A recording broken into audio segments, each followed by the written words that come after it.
Well, everyone, we get to finally talk about another Nintendo console this time around, and we are talking about none other than the Nintendo 2DS XL, and we're going to see how this specific console holds up in 2022. Now, I think this console is still completely worth it. It is a little bit of a different console nowadays, but this was kind of that last iteration of that 3DS lineup. There was a time where Nintendo was pretty much no longer selling any of the 3DSs, and they were only selling the 2DS and the 2DS XL. And I think this was probably due to the fact that most people didn't really find that 3D gimmick to be super crazy. Like, I thought 3DS, was a really good console, but not necessarily because of that toggle. I think that toggle was pretty much one of the reasons not to pick that thing up, because if you accidentally triggered it on and you were playing games in 3D, it could give you headaches, and it really wasn't that great of an experience. I don't even know, maybe Nintendo got sued, I could be totally wrong about it, but I'm glad they made the 2DS XL, because this pretty much fixed all the problems that I had with the 3DS and 3DS XL, and I think this was the best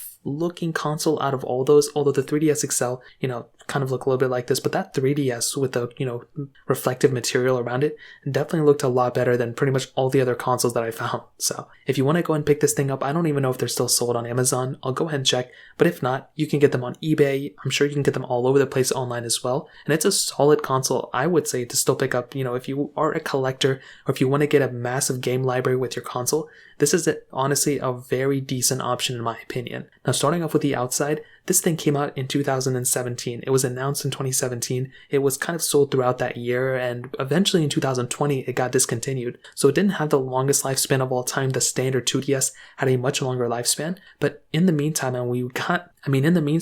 this was the same exact time and the same exact year that the Nintendo Switch came out. So Nintendo knew, I think, that, we just have to get this 2DS XL out of the way first, get some extra sales in the meantime, and then they're going to go switch over to the Nintendo Switch, focus on that, and pretty much, retire the 3DS and 2DS lineup, which they've kind of done by shutting down the 3DS eShop. Now at the top, we had this kind of like rubberized texture. It kind of felt a little bit like the 3DS XL, but not really. It kind of reminds me of like those Nerf cases that we used to be able to get for our consoles, and it's kind of the same thing here. It came out in a few different colors. You could get it in like the black and blue one that I have, a white and orange one, a yellow one, and a Pokeball edition one, which looks really awesome. And personally, although I don't like the outside of this console, I think when you open it up, the inside of this console definitely looks a lot better, and it looks like probably the perfect Nintendo foldable console that they could have made. Now at the top, we have a bigger display than the bottom one, which was pretty much the same as the other consoles. We had a 4.88-inch display at the top. It was an LCD panel,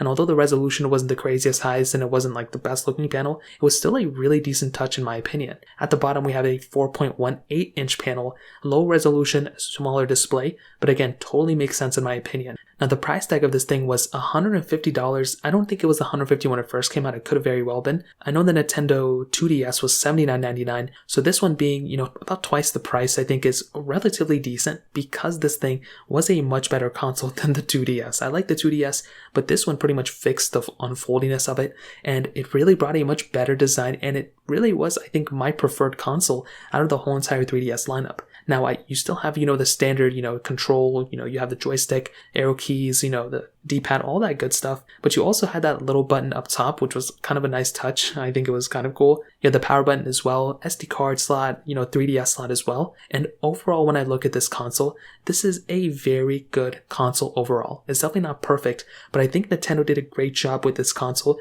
And again, fixing everything that they had wrong with the previous consoles. I don't think this was a flop, and I think they really did a great job. And this was a good ending point to the 3DS lineup and pretty much the whole entire folding lineup as a whole. I don't think there's probably ever going to be another Nintendo foldable console ever again, unless they start making foldable Switches. I don't think they're ever going to go back to this type of design. And funny enough, as some of you may know, during this specific era, when the Nintendo Wii U and Nintendo 3DS came out, the 3DS lineup was pretty much the main console keeping Nintendo afloat. They weren't really selling too well of the Nintendo Wii U consoles, and because of that, they weren't able to sell too many Nintendo Wii U games. So if you guys remember, Nintendo actually kind of ended up shifting focus away from the Nintendo Wii U for the most part. They tried their hardest to go and get as much stuff out for that console, but what they ended up doing was kind of focusing more on the 3DS lineup, and because of that, we ended up getting probably the best lineup of games for a majority of the foldable devices stemming from the original Nintendo DS onwards. And I say that because this console had backwards compatibility. You could go and play 2DS you could go ahead and play standard DS games on here, all those DSi games that kind of came out at the same time, and 3DS games on this 2DS XL. So that gave you a awesome library of games. I don't know if you were able to modify the 2DS XL. I was able to modify my 3DS XL and 3DS. I had a great experience with those ones, to be honest. With the 2DS XL though, whether it's modded or not, you are still getting a large amount of games you can play on this thing. You're getting all those original Mario Karts, original Animal Crossings, the new Super Mario Bros. That came out from the Nintendo 2DSs, as well as all the other games as well. But the 3DS lineup had a large array of games and kind of some new games that's never been brought over to this type of console. We had the Super Smash Bros. That came out for the 3DS that was amazing and you can play for this console as well. We had that Animal Crossing New Leaf, I believe, that came out for this console too, which was awesome. We had the new Super Mario Bros. That came out for this thing, a Super Mario Maker that came out for this thing. I think a Luigi's Mansion got ported over to this console as well. And those are just a few of the games. I mean, there were so many games that came out for this thing, and they were pretty high quality games. And I will definitely say, out of, the DS lineup, the 3DS and 2DS XL, I mean, these ones were probably the best ones to pick up. They had so many games you could play for this thing. And although it didn't have a Game Boy Advance slot like the DS, like the original DS or DS Lite, you still have all those games you could play for before. So this was awesome. You had the Mario Kart for this game console as well, a Mario Kart 7, which was awesome. And I definitely do think just that gaming library itself was great, but also because this thing lacked a couple of the features that the 3DS XL had, as well as that, 3DS toggle, I still think the battery life in this console is way better than you would imagine. It had a 1750 mAh battery.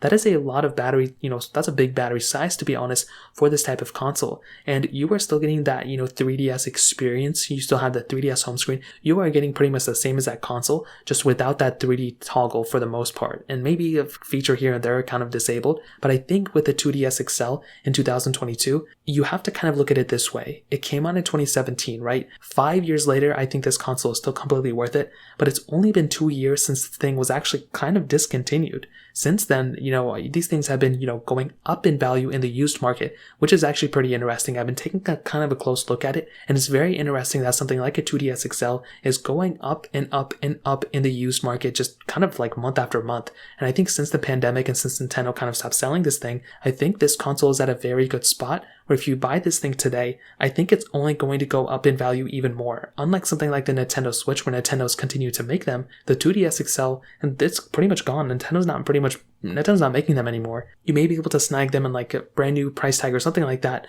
but regardless, something like the Nintendo 2DS XL I think is completely worth it in 2022, and I still think it's a very solid console to pick up. I don't necessarily think it's perfect, but I do think if you're somebody who wants to go and buy a console and you want to have a large array of games, this is a very solid option. I would probably recommend buying something like Nintendo Switch though. I think that's probably going to make something that makes the most amount of sense, just because that game library is like one of the best ones you can buy, and it's still a portable console. But for something you can put in your pocket and pretty much move down that direction, I don't think you can go wrong with the 2DS XL, and I think it's still completely worth it in 2022. If you have any other thoughts or questions, let me know in the comment section below. Hit the like button, that would mean so much, but definitely hit that subscribe button. More importantly than everything else, I love every single one of you guys. Hopefully I'll catch you guys in the next video. Peace out till then.